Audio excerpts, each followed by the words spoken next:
Hello दोस्तों, नमस्कार। मैं डीके और आप सभी दोस्तों का डीके क्लासेस में स्वागत है। तो हम लोग बात कर चुके हैं क्वेश्चन नंबर 1 to 40 और इसके वीडियोस ऑलरेडी बनाए जा चुके हैं और ये प्लेलिस्ट में है।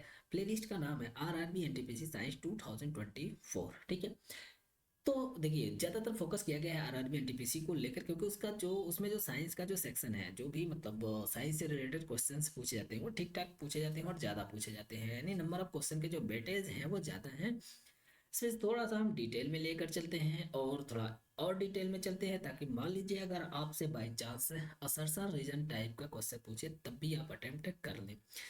क्योंकि क्या होता है, कभी कभी लीनियर भाई वन लाइनर क्वेश्चन पढ़ने से हमें असरसन रीजन वाले क्वेश्चंस नहीं लग पाते हैं। असरसन रीजन वाले क्वेश्चन आप तभी लगा सकते हैं जब आपका पूरा कॉन्सेप्ट क्लियर हो। ठीक है, तो थोड़ा थोड़ा हम कॉन्सेप्ट को भी लेकर चल रहे हैं साथ में।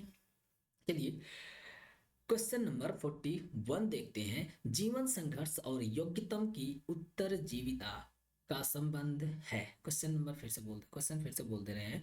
जीवन संघर्ष और योग्यतम की उत्तरजीविता का संबंध है। ऑप्शंस हैं लैमार्कवाद से, बी ओपेरिनवाद से, डी मेंडलवाद से, और सॉरी सी मेंडलवाद से, डी डार्विनवाद से। तो इस क्वेश्चन का आंसर आप कमेंट बॉक्स में चाहो तो फटाफट लिख सकते हैं। आपको अगर 2 सेकंड का 5 सेकंड का टाइम दे रहे हैं।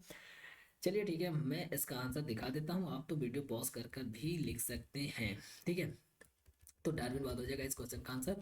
और थोड़े से हम डिटेल में बात कर लेते हैं। देखो, जीवन संघर्ष यानी स्ट्रगल फॉर एग्जिस्टेंस और योग्यतम की उत्तरजीविता मतलब सर्वाइवल ऑफ द फिटेस्ट का संबंध चार्ल्स डार्विन के विकासवाद यानी थ्योरी ऑफ एवोल्यूशन से है। ठीक है, नेक्स्ट देख लेते हैं, थोड़ा सा और आगे बढ़ जाते हैं। तो जीवन संघर्ष मतलब स्ट्रगल फॉर एग्जिस्टेंस, इसका तात्पर्य है कि जीव अपने अस्तित्व के लिए संसाधनों जैसे भोजन, पानी और आश्रय मतलब रहने का स्थान, छुपने का, रहने का, और पर्यावरण की चुनौतियों का सामना करने के लिए संघर्ष करते हैं। यह संघर्ष व्यक्तिगत स्तर पर, समूह के भीतर और विभिन्न प्रजातियों के बीच होता है। ठीक है, योग्यतम की उत्तरजीविता की अगर हम बात करते हैं तो इसका मतलब होता है सर्वाइवल ऑफ द फिटेस्ट, और ये आप बहुत बार सुने होंगे।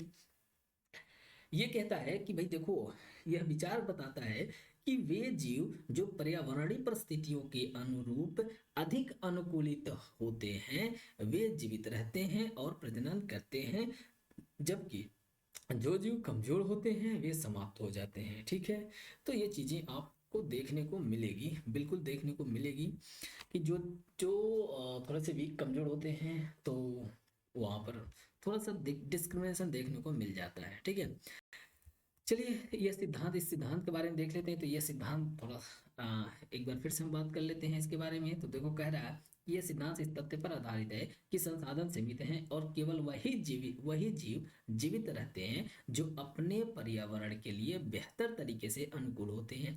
इस प्रक्रिया को प्राकृतिक चयन, नेचुरल सिलेक्शन कहा जाता है। ठीक है, नेक्स्ट थोड़े से कुछ और ऑप्शंस दिए गए हैं, उनके बारे में भी हम बात कर लेते हैं। जैसे कि एक ऑप्शन है लैमार्कवाद, और लैमार्कवाद के बारे में देखो, आ, आप अगर प्रीवियस वीडियो आप देखेंगे तो वहां पर आपको ठीक ठाक डिटेल में जानकारी मिल जाएगी। तो इसमें हम ज़्यादा कुछ नहीं रखे हैं, सिर्फ डेफिनेशन रख लिए ताकि आपका रिवीजन हो जाए। ठीक है, फ्रांसीसी वैज्ञानिक जीन बैप्टिस्ट लैमार्क द्वारा प्रस्तुत विकासवाद का एक प्रारंभिक सिद्धांत है। यह सिद्धांत बताता है कि जीवों में आने वाले लक्षणों के अधिग्रहण मतलब हम कोई भी चीज हमारे अंदर होती है तो हम उसको अक्वायर कर लेते हैं, अडॉप्ट कर लेते हैं। ठीक है, उसी के बारे में कह रहे हैं। तो कह रहे हैं कि जो चीज हम अडॉप्ट करते हैं वो हमारी संतानों में चली जाएगी। ये बात लेमार्क यानी लेमार्क साहब ने किया था, यानी जीन बैप्टिस्ट लेमार्क ने बताया। ठीक है, चलो नेक्स्ट थोड़े से, और नेक्स्ट एक और ऑप्शन में दिख रहा है कि मेंडलवाद। तो मेंडल, अच्छा हाँ, इनके बारे में भी प्रीवियस वीडियो में आप देखेंगे तो आपको पूरी डिटेल में मिल जाएगा। तो यहाँ पर बस थोड़े बहुत काम की चीजें रिवीजन पर्पज से। मेंडलवाद की अगर हम बात करते हैं तो जर्मन ऑस्ट्रेलियाई वैज्ञानिक ग्रेगर जॉन मेंडल द्वारा प्रस्तुत आनुवांशिकी मतलब जेनेटिक्स का आधारभूत सिद्धांत है। इसे आनुवांशिकता के नियमों यानी लॉ ऑफ इनहेरिटेंस के रूप में जाना जाता है।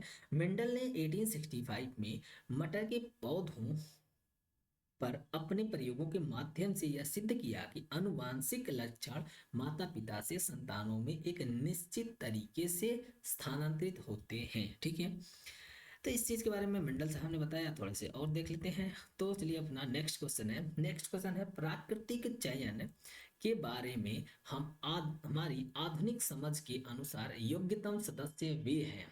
क्वेश्चन फिर से रिपीट कर देता हूं। प्राकृतिक चयन के बारे में हमारी आधुनिक समझ के अनुसार योग्यतम सदस्य वे हैं, ऑप्शन है, जिनमें वातावरण के अनुसार अनुकूलन की सबसे अधिक क्षमता होती है। ऑप्शन बी है, जो बहुत से संतानें उत्पन्न करते हैं परंतु कुछ ही, यहाँ पर करेक्शन कर लीजिएगा, कुछ ही संतानें लैंगिक परिपक्वता तक जीवित रहती हैं।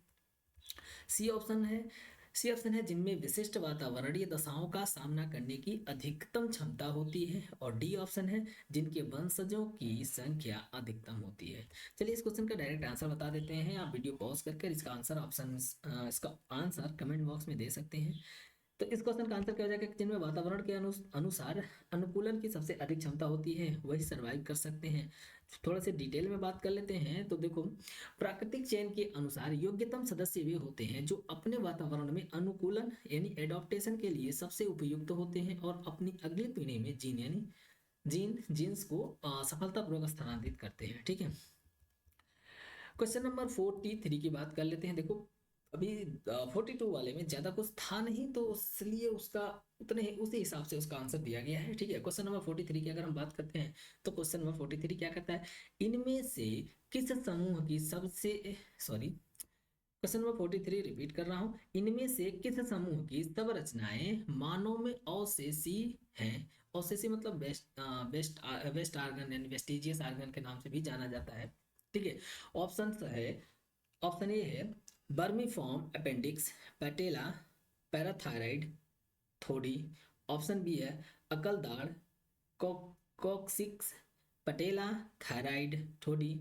ऑप्शन सी है देहरोम, पता नहीं क्या क्या, कर्ण पेशियां, एटलस कशेरुका। ठीक है, कोक्सिक्स कर्ण अस्थियां। और ऑप्शन डी है कोक्सिक्स, वर्मीफॉर्म अपेंडिक्स, कर्ण पेशियां, निक्टी निक्टिटेटिंग कला। ठीक है, तो इस क्वेश्चन का आंसर कुछ अजीब अजीब सा ही है, पता नहीं किस एग्जाम में पूछा है, मुझे याद नहीं आ रहा है। बहुत ही अजीब तरीके से चीजें क्या होता है, कुछ चीजें हिंदी में आने की वजह से भी थोड़ी सी अजीब हो जाती हैं। ठीक है, तो इस क्वेश्चन का आंसर क्या हो जाएगा, कोक्सिक्स, वर्मीफॉर्म अपेंडिक्स, कर्णपेशियां और निक्टिटेटिंग कला। ठीक है, चलिए थोड़े से इनके बारे में डिटेल में देख लेते हैं। ये सब क्या है, कहाँ पर है, कैसे किस जगह पर रहती हैं, उनके बारे में थोड़ी हम बात कर लेते हैं। तो अवशेषी अंग यानी वेस्टिजियल ऑर्गन्स, अवशेषी अंग को हम क्या कहते हैं, वेस्टिजियल ऑर्गन्स बोलते हैं। यानी वे अंग, देखो ये वे अंग होते हैं जो हमारे शरीर में अब पहले कभी काम किया करते थे बट प्रेजेंट टाइम में ये काम नहीं कर रहे, मतलब इनका यूज नहीं है। ठीक है, इसी के बारे में थोड़ा सा हम डिटेल में बात कर लेते हैं। देखो, अवशेषी अंग वे अंग या संरचनाएं हैं जो हमारे पूर्वजों में उपयोगी थे लेकिन समय के साथ उनकी उपयोगिता घट गई है और अब वे केवल सीमित या कोई कार्य नहीं करते हैं। ठीक है, तो वेस्टिजियल ऑर्गन कहलाते हैं या अवशेषी अंग कहलाते हैं। ठीक है, जिनमें से कोक्सिक्स है, कोक्सिक्स यानी पहले यानी पूंछ का अवशेष है जो हमारे पूर्वजों में पूंछ के रूप में मौजूद था। बर्मीफॉर्म अपेंडिक्स क्या होता है, पहले पाचन में सहायक था लेकिन अपेंडिक्स अभी भी देखो है। अपेंडिक्स में अगर कोई ये लार्ज इंस्टेंटाइन के पास लार्ज इंस्टेंटाइन में रहता है, छोटा सा एक थैलीनुमा आकार होता है। अगर इसमें कोई कंकड़ पत्थर चला जाता है तो बहुत भयंकर पेट में दर्द करता है, डॉक्टर के पास जाने पर ही उसको काट कर निकाल देते हैं। ठीक है,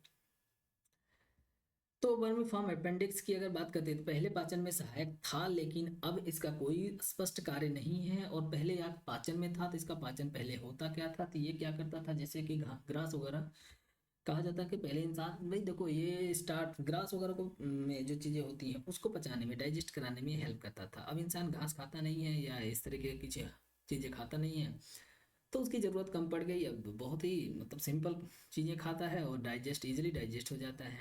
धीरे धीरे उसका यूज़ कम होने लगा। कर्णपेशिया की अगर बात करते हैं तो हमारे